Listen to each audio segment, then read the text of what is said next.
একজন বৃদ্ধ লোকের একটা বৃদ্ধ গাধা ছিল। সে যখন গাধাটাকে নিয়ে হেঁটে যাচ্ছিল, হঠাৎ করে সে একটা কুয়োর মধ্যে পড়ে গেল।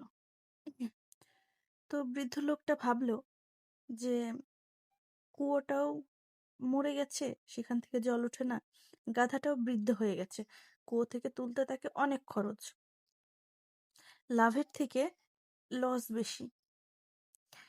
তো বৃদ্ধ লোকটা ভাবলো যে ঘোড়াটাকে ওই কুয়োর মধ্যেই বালি চাপা দিয়ে দেওয়াই ভালো।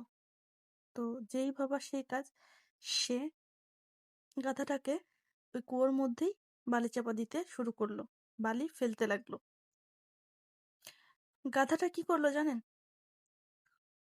গাধাটা যে বালিটা তার গায়ে ছুঁড়ে মারা হচ্ছিল, সে গা থেকে ঝাড়া দিয়ে সেই বালিটাকে নিচে ফেলতে লাগলো।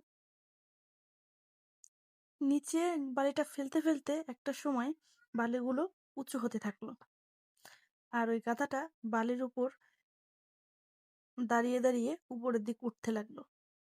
একটা সময় সে ওই বালিটা উঁচু হতে হতে সে উপরে চলে আসলো এবং গাধাটা উপরে উঠে আসলো। যেই বালিটা ছুঁড়ে মারা হয়েছিল তাকে মেরে ফেলার জন্য, সেই বালিটাই হয়ে উঠলো তার লাইফ সাপোর্ট। তো কি বুঝলেন?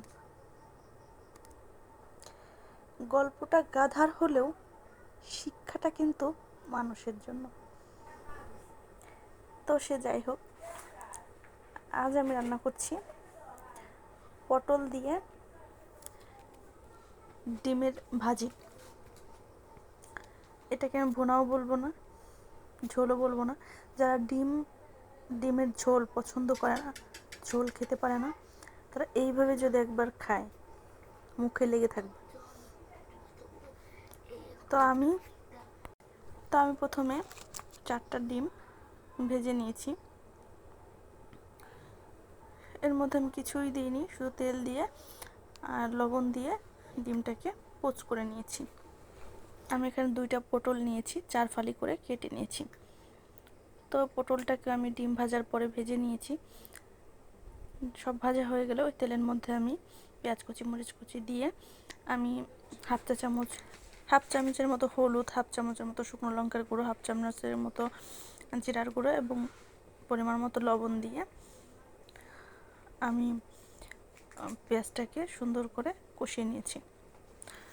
তো আমি সব অল্প হালকা মশলাই দিয়েছি, যেহেতু এটাকে একদম শুকনো শুকনো করবো। তো তারপরে আমি এটা ভেজে নিয়ে আমার মধ্যে ডিম এবং পটল ভাজি করে রেখেছিলাম সেটা দিয়ে দিয়েছি।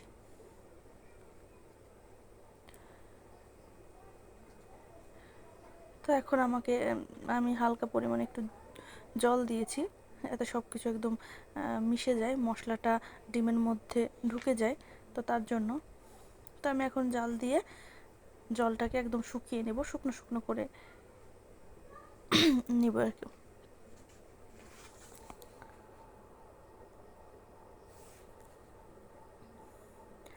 তো যারা ডিমের ঝোল খেতে পছন্দ করে না, তারা এইভাবে কিন্তু ডিম ভেজে এইভাবে হালকা একটু মশলা দিয়ে একদম পটল বা বেগুন অনেক কিছু দিয়ে করা যায়।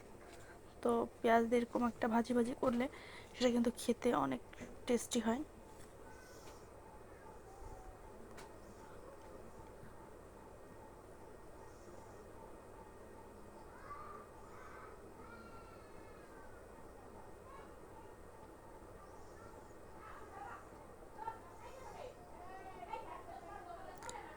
তো অবশ্যই ডিম এভাবে ভেজে খেয়ে দেখবেন। তাই তো আমার জলটা যখন একদম শুকিয়ে গেছে, আমি নামিয়ে ফেলেছি। তো এটা গরম ভাতের সাথে খেতে কিন্তু দারুণ টেস্ট হয়। তো অবশ্যই আপনারা একবার ট্রাই করবেন। ধন্যবাদ সবাইকে।